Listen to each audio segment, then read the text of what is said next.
The last segment which practices intellectual subversion.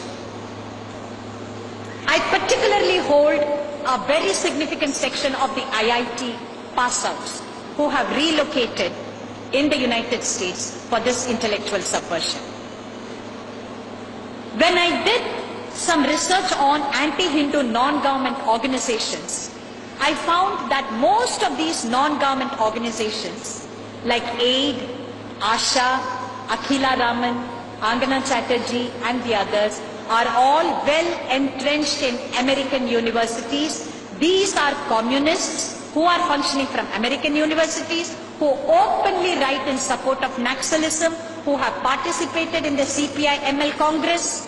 Mahashweta Devi, Arundhati Roy, Praful Bidwa, you name them, they have links with Naxal, and they are all well entrenched either in American universities or encouraged by Indian communists from American universities. And a very large section, significant number, are IITians. Raju Rajagopal is an IIT, Ram Puniyani is IIT, Sandeep Pandey is IIT, Balaji Sampath is IIT. There is a significant IIT component, the intellectual elite, moving into intellectual subversion.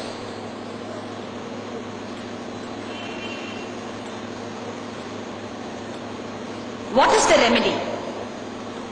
I'm afraid this is going to stick in the craw of most of us who think tolerance is our defining virtue.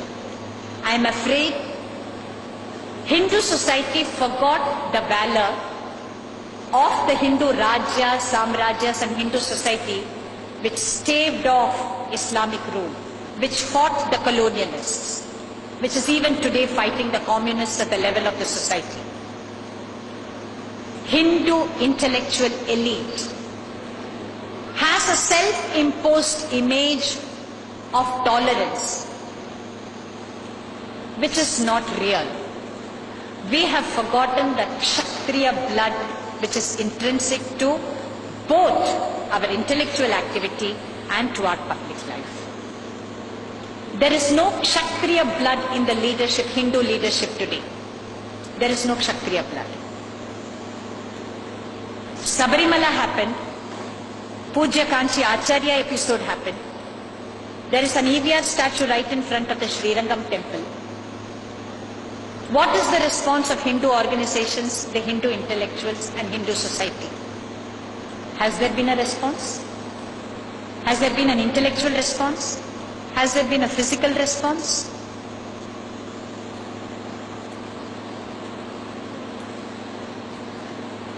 There are very, very highly respected voices from amongst the Hindu community which is actually saying we have no objection to the EVR statue anywhere in Srirangam, just not in front of the temple. We have forgotten the concept of temple town. The whole town is a temple.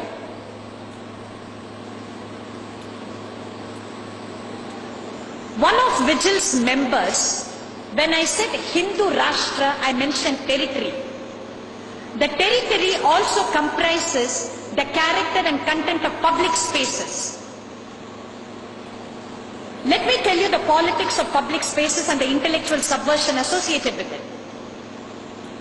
In 1900, the Pope came to India 2 days before Deepavali, I think in 1999, and he declared his intention of planting the cross in Asia in the 3rd millennium. The first victim of the church planting mission in Asia is South Korea.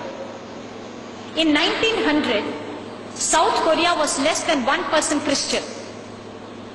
In the 1970s, it was around 18.5% Christian.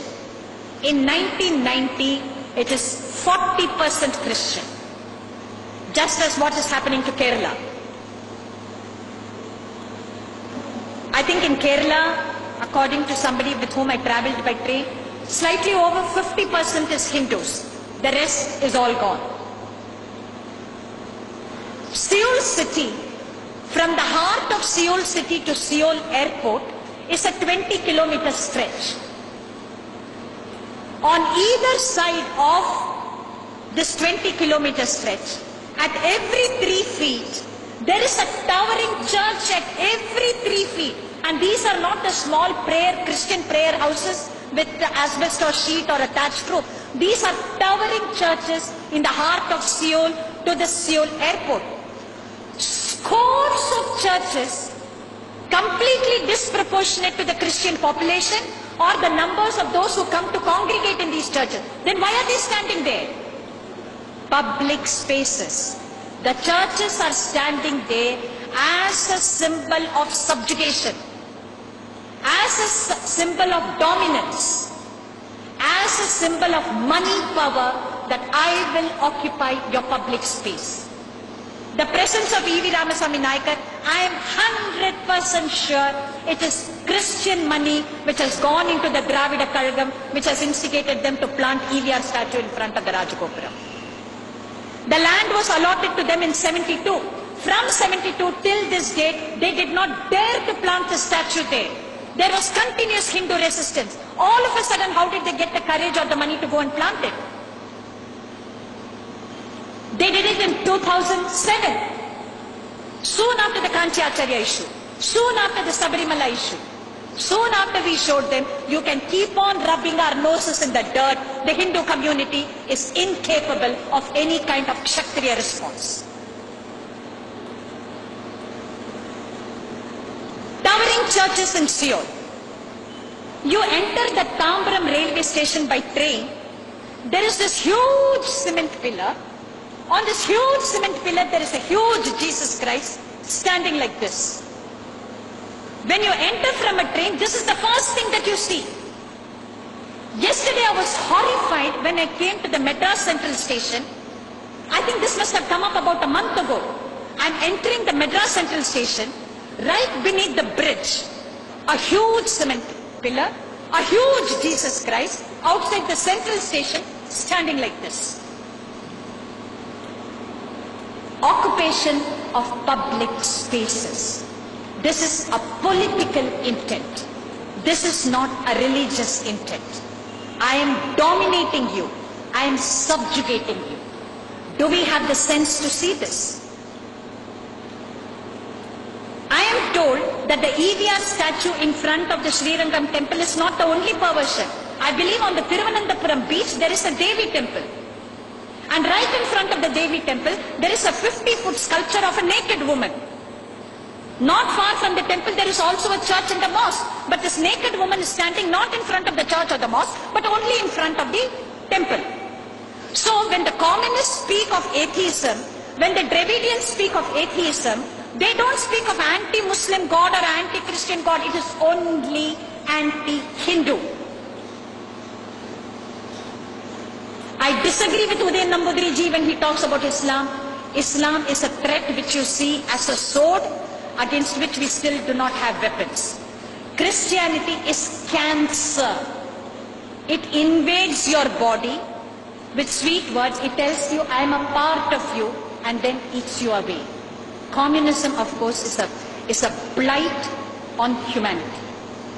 I cannot have partnership with any of the three. And all the three inside India have intellectual backing. If Arundhati Roy can write a book for Afzal Guru, if Nirmala Deshpande and Mahashweta Devi, they have all been awarded the Padma Vibhushan by the Congress government. They participate in a Naxalite Congress.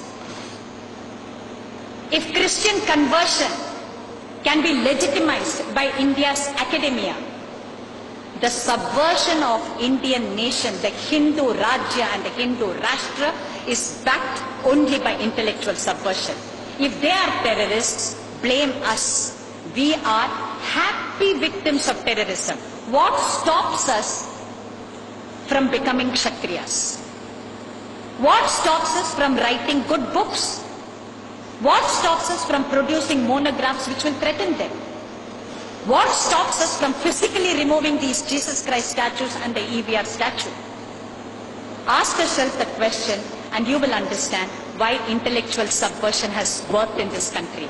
The victims of intellectual subversion, unfortunately, is the Hindu Rajya and the Hindu Rashtra, and only Hindus have themselves to blame. Namaskar.